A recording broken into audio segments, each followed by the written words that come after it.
দাদাদের সিলসিলা, এই কিয়াম পড়ার নাম দাদাদের সিলসিলা, আব্দুল মুনাজ্জম করার নাম সিলসিলা, মিলাদ পড়ার নাম সিলসিলা।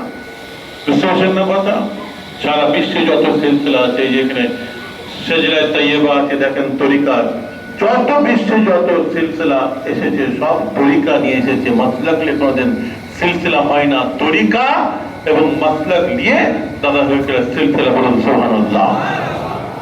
তাদেরকে রহমতুল্লাহ আলাইহি যেটা মোড়, সেইটা কি আমরা গুরুত্ব দিইনি।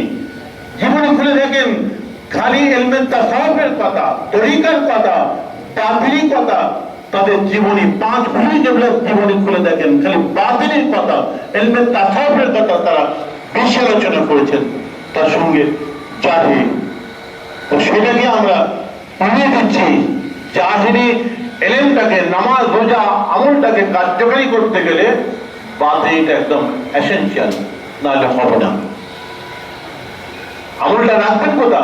যে পাত্র যে ঠিক না থাকে, পাত্র যে ছিদ্র থাকে, সব পানি ঢাললে নিচুতে বেরিয়ে চলে যাবে।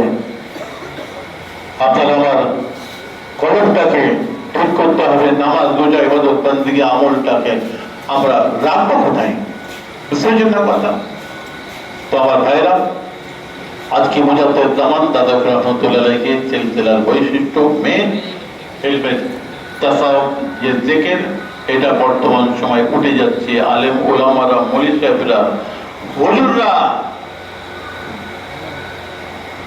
এসব কথা ওয়াজিব বলেন, আস্তে আস্তে উঠে যাচ্ছে। খুব সীমিত কিছু হুজুর, কিছু আলেম, কিছু পীরজাদা, কিছু মৌলানা সাহেব ছাড়া আর কেউ বলে না, উঠে যাচ্ছে। খালি গানের সুরে সুরে গজল হচ্ছে, জলসায় উঠে খালি হাসাচ্ছে। কি আলেম, কি হুজুর, কি মৌলানা, খালি হাসাচ্ছে, চুপচি বলে বলে হাসাচ্ছে।